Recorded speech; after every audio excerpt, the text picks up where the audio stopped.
Hello! Good day, everyone! I'm Christine. I'm Jemaline. And we are from Group B, BSCpE 4A. We are here to represent our robot project. Nowadays, many industries are using robots due to their high level of performance and reliability, which is great help for human beings. So that our group tried to make a robot and we named it ROBORAYT. The objective of the ROBORAYT is to make life easier at the workplace and at home, since humans have become more dependent on technology for doing household chores and helping complete industrial tasks quicker and more efficient. ROBORAYT have sensors that allows us to monitor our surroundings. ROBORAYT have different sensors, such as ultrasonic sensor, sound sensor, temperature and humidity sensor, and last, the LDR of photoresistor. This is the ultrasonic sensors. Ultrasonic sensor is used for obstacle detection. UDS transmits the ultrasonic waves from its sensor head and again receives the ultrasonic waves reflected from an object. Ultrasonic sensor used in ROBORAYT is function as the eye of the robot. We use 3 ultrasonic sensors, 1 at the top and 2 at the bottom. When the top UDS detects less than 30 cm, it will move to the right or left, then to forward direction, and when the 2 bottom UDS detects less than 30 cm, it will stop and will pick the object in front of it. An arm which lifts the object up and puts them down is controlled by a servo. Servo helps the arm to take the arm up and down in order to pick some object. In order to move robot in any direction, DC motors will help. We use high torque 80 RPM DC geared motor. Next is photoresistor, also known as light-dependent resistors, or photocells. These are low-cost variable resistors, where the resistance changes depending on the amount of light hitting its surface. In dark environments, the resistance is high, while in light environments, the resistance is lower. We use photoresistors in ROBORAYT as a flashlight, which turns on automatically when it gets dark and turns off when it gets light. The other sensor is sound sensor. This is a sound sensor. It has the ability to detect different sizes of sound. Sound sensors serve as the ears of ROBORAYT. When this sound sensor detects sound, the ROBORAYT will stop moving. Next is temperature and humidity sensor. Temperature and humidity sensor is a multifunctional sensor that gives you temperature and relative humidity information at the same time. It reads the temperature and humidity from the environment and shows it on an LCD. This is a serial LCD. The LCD displays provide basic text wrapping so that your text looks correct on the display. Full control of their advanced LCD features allows you to move the cursor anywhere on the display with a single instruction and turn the display on and off in any configuration. Arduino board is the brain of ROBORAYT, as it will be running the software that will control all other parts. Arduino senses the environment by receiving inputs from many sensors and affects its surrounding by controlling lights, motors, and other actuators. Next is the Arduino motor driver shield. This is a dual full-bridge driver designed to control inductive loads such as relays and DC motors. It lets you drive 2 DC motors with your Arduino board, controlling the speed and the direction of each one independently. You can also measure the motor current absorption of each motor, among other features. A 9 volts battery for the serial LCD of temperature and humidity sensor. And we use 12 volts battery for the Arduino board.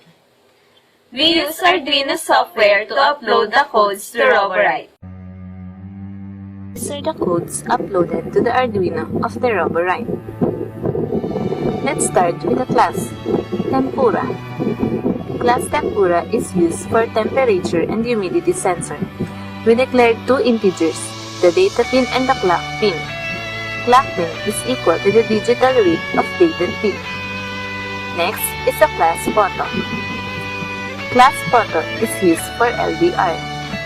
We declared two integers, the analog pin and the analog output. Analog output is equal to the analog read of analog pin.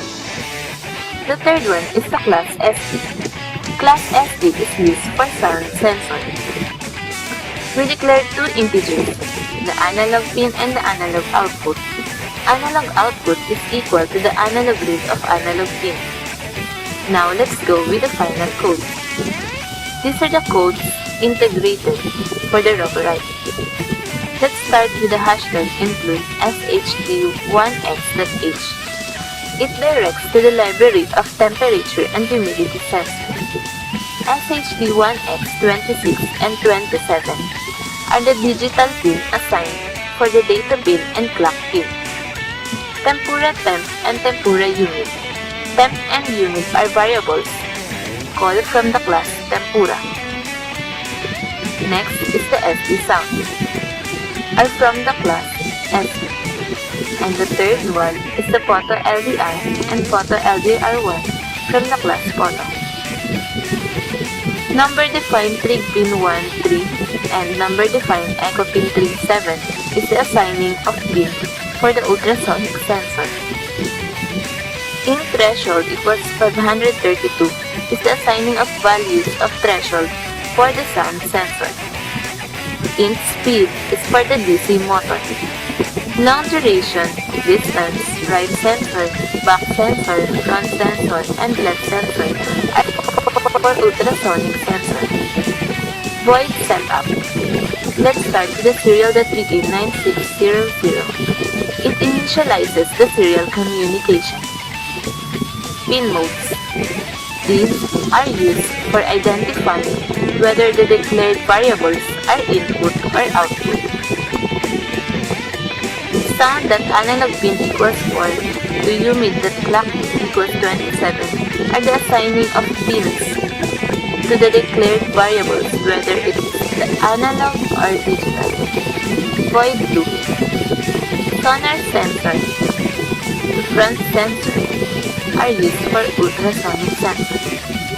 Double temp and double humid is used for temperature sensor.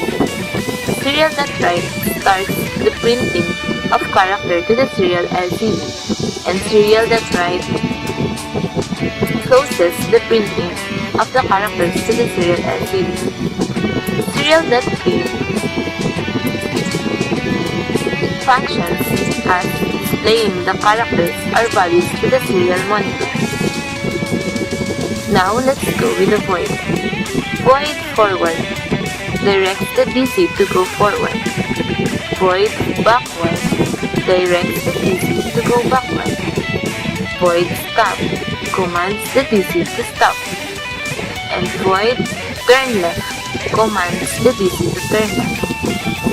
Void turn right commands the DC to turn right. Void flash. Void flash functions as the flashlight of the ROBORAYT. If the LDR detects less than 300, the light will turn on. And if the LDR detects greater than 300, the light will turn off. Last is the void sonar sensor. It is used for ultrasonic sensor. Now, let's go for the condition. Flash is being called here and also forward. It sounds that analog output is greater than the threshold which is declared above. Digital write 32 high and stop will take place. Else, forward and digital write 32 low will take place. If left sensor is less than 30 and right sensor is less than 30 and front sensor is greater than 40, meaning to say there will be an object. The robot will stop and pick the object, then will go backward, turn left, and forward again. If left sensor is greater than 30, and right sensor is greater than 30, and front sensor is greater than 30, meaning to say there's no obstacle, the robot will go forward. Else, if left sensor is less than 30, and right sensor is less than 30, and front sensor is less than 30, it is an obstacle. The robot will stop and falls to another condition. If left sensor is greater than right sensor, the robot will move backward, turn left, and forward again. While if left sensor is less than right sensor, the robot will move backward, turn right, and forward again. That's all. Thank you.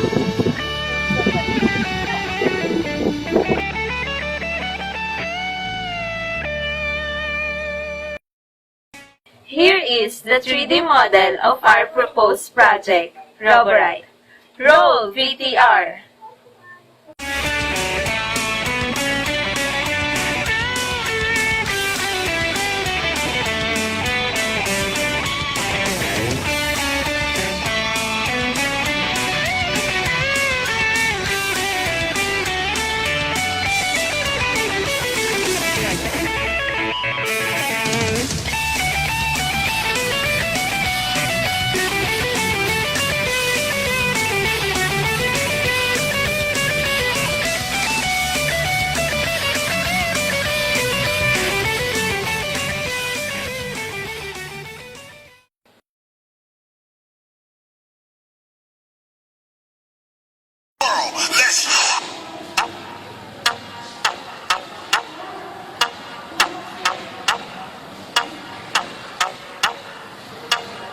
Start twerking like Miley. Twerking like Miley. Start twerking like Miley. Go. Twerking like Miley. Go. Wobble, wobble. Sweet child, I haven't you ever seen something so funky. Sugar, sugar, pop, pop, pop, till we jump, jump, jump around, get up and don't stop. The DJ spin, not the hot wax. 2, 4, 6, 8, 10 to the max. High velocity, can you feel the vibe? All aboard the wheel, train, we're gonna ride. I bet you're in stereo if you really wanna know. Come to the dance, wanna let yourself go. I see boys, they like they wanna get up, they wanna bust their moves, so that's why. I see girls, they wanna shake the link, they wanna shake the thing, so everybody, come and get on. Party don't stop till the early morn. Wiggle, wiggle, wiggle, wobble, wobble, wobble. Say okay, I think I wanna bubble. Girls, boys, and boys, girls. Wobble, wobble, wobble, wobble. Girls, boys, and boys, girls. Wobble, wobble, wobble, wobble. You already know what it is. Silent talk, silent talk, silent talk.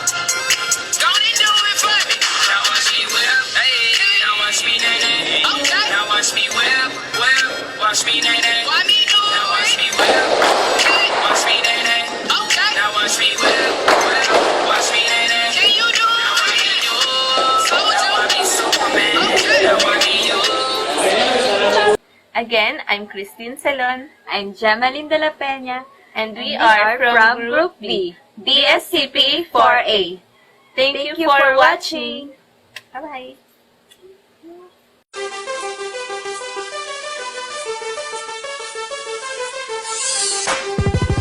Looking out across the nighttime, the city sleeps inside. Yeah, hear her voice shake my window, swings a door.